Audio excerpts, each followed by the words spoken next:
This Fleet Equipment Unscripted interview is presented by Hendrickson, a leading manufacturer of heavy-duty suspension systems and components to the global commercial transportation industry. Visit hendrickson-intl.com to learn more. Hi, everyone. I am Jason Morgan, editor of Fleet Equipment, and welcome to Fleet Equipment Unscripted. Today, we're talking with Greg Plonish, Vice President of Product Management, and Chris Corley, Director of Sales Engineering, both with Orbcomm. Gentlemen, thank you for joining me today. Good morning. So today we're talking about getting rolling with telematics platforms, onboarding equipment, integrations, kind of a whole gamut of things here. But we're going to start with the basics. And Chris, I'm going to throw it over to you. Just to start with here, say I'm a fleet. I've got a mix of equipment, right, and applications. What do I need to know about bringing those together, all those pieces of equipment together on the one platform? I think probably the first thing that fleets begin to look at when they have mixed equipment types is where can they get it all in one platform? Because the biggest challenge they typically have up until this point is that they may have one type of equipment on a previous provider. They may want to transition to a new provider, but they don't want to be tied between the two. And if they have multiple asset types, multiple equipment types, we provide them with an avenue to do that very quickly and very easily on our platform.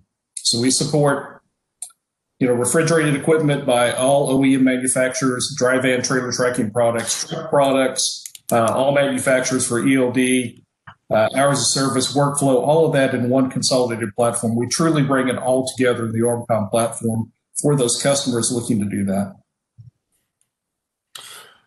Greg, any thoughts to add there?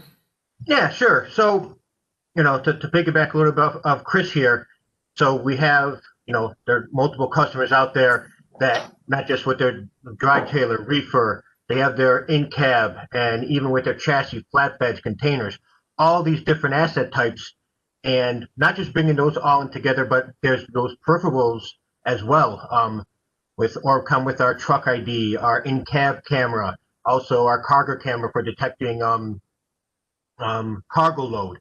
So you want to make sure, when you're bringing in all these things together, how to bring in all that data and bring it into that platform so it's easily not just accessible, but you know what to do with it. It's actionable, because with all these extra data points, with all these different asset types, you want to make sure it's just not just a bunch of columns with a bunch of data points. You actually know what to do with your assets.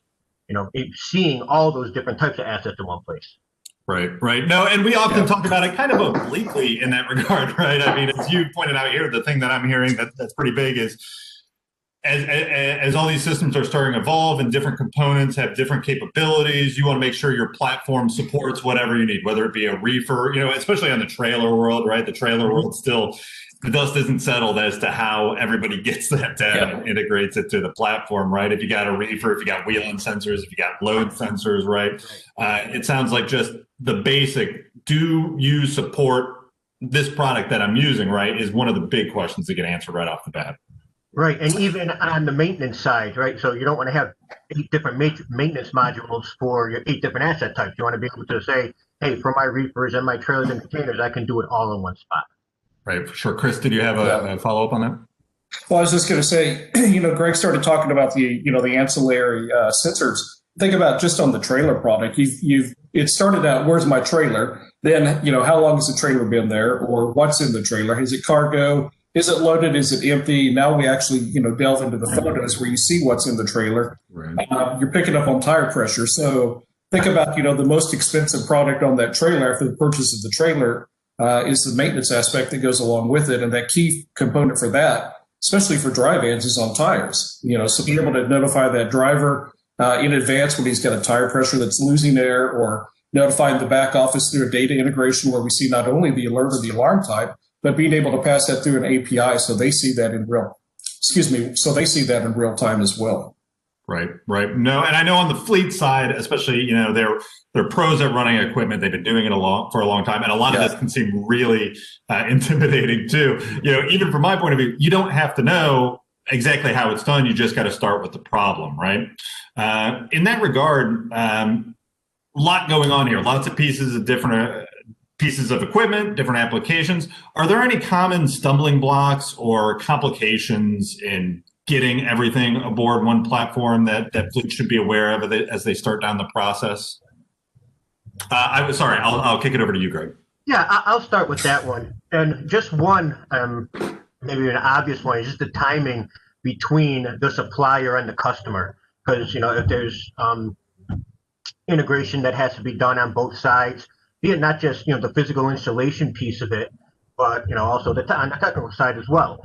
If, APIs have to be built, if they're like these ancillary sensors that this one customer might have that we have to bring in, you just want to make sure, they're not in a backlog waiting 6 months. You want to make sure that, you guys everyone's on the same page schedule wise. Right. I think that's definitely one. Right. Yeah, I think once you begin to get the data into the platform, from there, it's no longer just the fleet consuming that information. Now they're consuming not only that data, we're also sharing that with the TMS provider. So they're putting it in their dispatch platform. They're sharing it with a maintenance provider. So you're putting it into a maintenance software application in a lot of cases. And now you also introducing, maybe the supply chain visibility partner that they have to partner with to haul that, particular customer's freight. So we're sharing a lot of information for our fleets, not only to help them manage their operation and their fleet, but also begin to make them at least compliant in a lot of different areas, whether it's ELD compliance, whether it's temperature, or whether it's just location tracking. Right, for sure. And I think too, it's funny, I think as we talk more and more about the nuts and bolts of actually putting these into place and getting a fleet rolling with it. One, as you've mentioned, deploying actual physical sensors, right? It takes time and you don't want to necessarily create more downtime to do it. You want to be able to fit that into whatever PM schedule is happening. Right. And then two, maybe the more complicated one that even I'm starting to understand is, once it's on and operating, you got to get the people in your fleet using it and talking about it and understanding it, right? The person component there. Go ahead, Chris. That whole adoption rate is key, because if not, you're just overwhelming them with additional data points. And they really have to adopt that technology, and they have to champion it from a fleet perspective or from an operation level to be able to realize, we're going to deliver them with actionable data that they can manage their fleet with, manage their daily operations with, their drivers, their trailers, the maintenance, the whole spot. And the nice thing about, being able to pull this all together is we make it simple enough that a basic user can get on the application and use it for their needs. We can schedule, automatic reports to provide them just the data that they need to manage their operation or their region. And it really goes from dispatch to operations to maintenance to safety. I mean, we are pushing a consolidated product to benefit all users at that point within the fleet. Right. Greg, any thoughts there? Yeah. And so one thing, something that Chris Corley definitely excels at is showing these customers, how to get the most out of the system, how to get the most out of the data.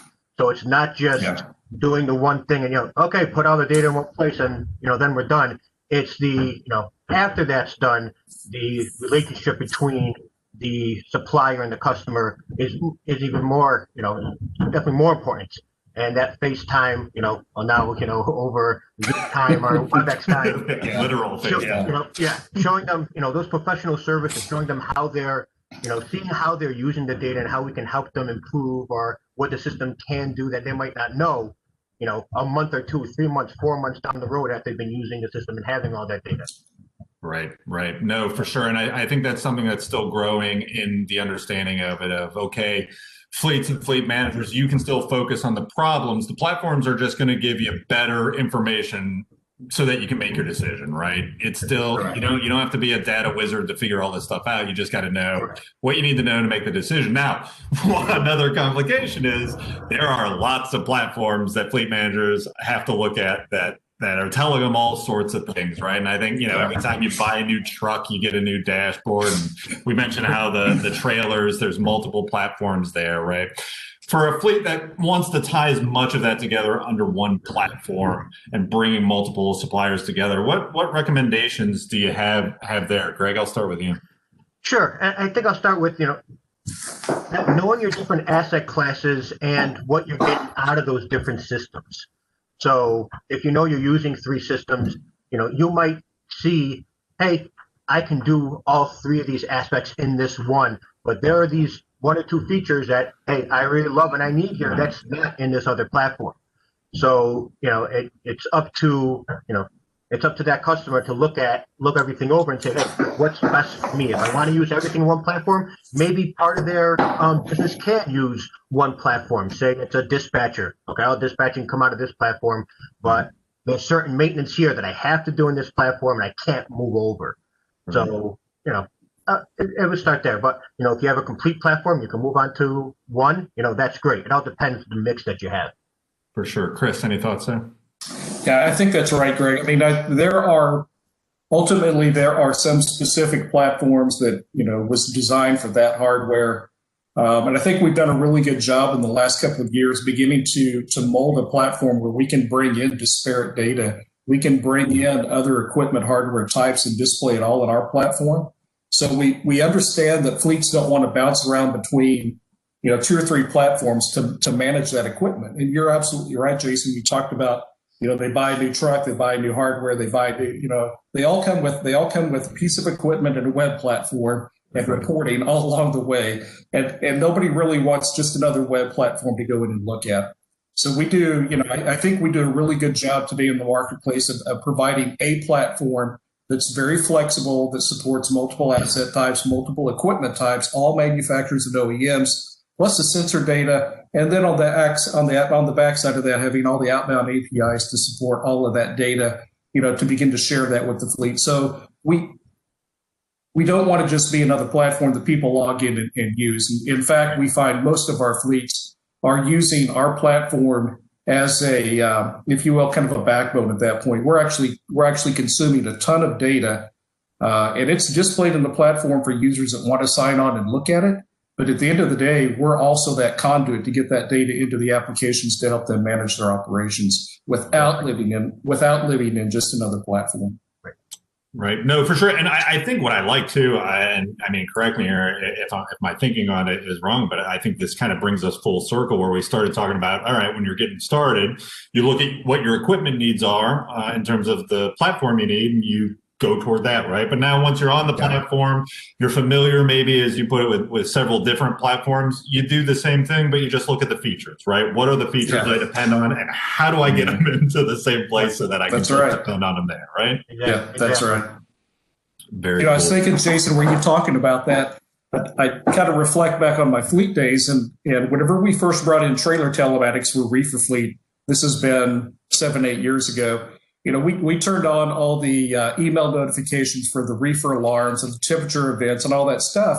And it's a large fleet. It's about 2,800 trailers, and we get them all deployed.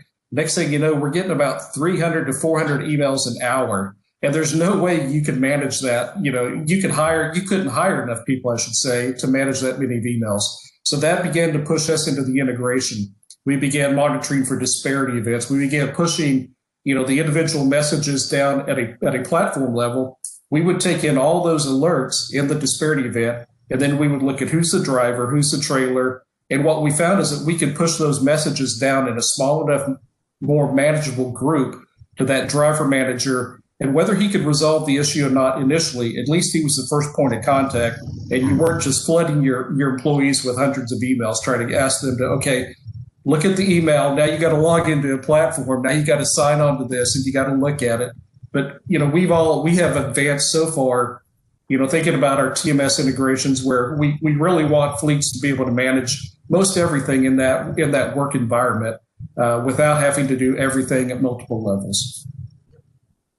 Right. No, and it's so funny, Mitch. I think I have a conversation almost every other week or every week where that's the thing, especially with cameras now, that cameras are coming in, driver facing, outward facing, and like, I want to see everything. And then you get 1 million emails.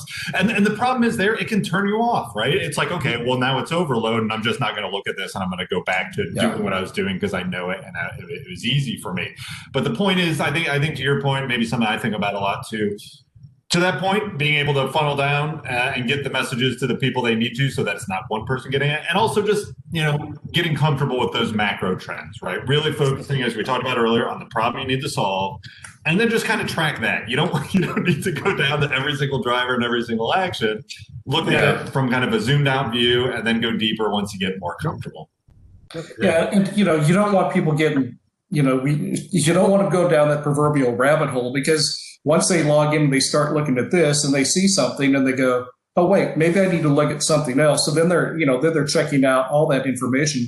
Next thing you know, they've lost 10 or 15 minutes of productivity because they've been looking at something that really wasn't, I mean, it was an event, but it wasn't a critical event. It wasn't something that really should have taken away from their daily operations at that point, Yep, no, I do it every day. Clicking on that link on the internet, and it's going like, oh, heck, I didn't really want to see this anyway. Right. I do that with my own data platforms every day. Greg, any comment or parting thoughts there?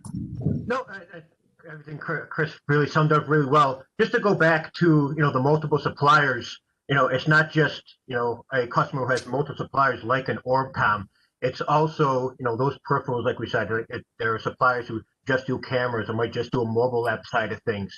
And, you got to make sure that, you can integrate with that as well. You just don't want to be, siloed off and, just bring in data from a competitor. You want to be able to maybe partner or work with those other third-party suppliers. So, to increase your offering that a customer may want to use or might already be using. Right. No, to the point that was made earlier, too, keeping everything actionable, because as we pointed out, you can go down rabbit holes and then you get there and you're like, well, why am I here in the first place? What were we trying to do? Keep your goal in mind. And even with that in mind, I want to thank you both for taking the time to talk to me. I could talk to you for another hour, but I want to let you get on with your busy day. And I'm sure we will talk to you both again very soon. Thank you, Jason. Thank you, Jason. Thank you, guys. Take care.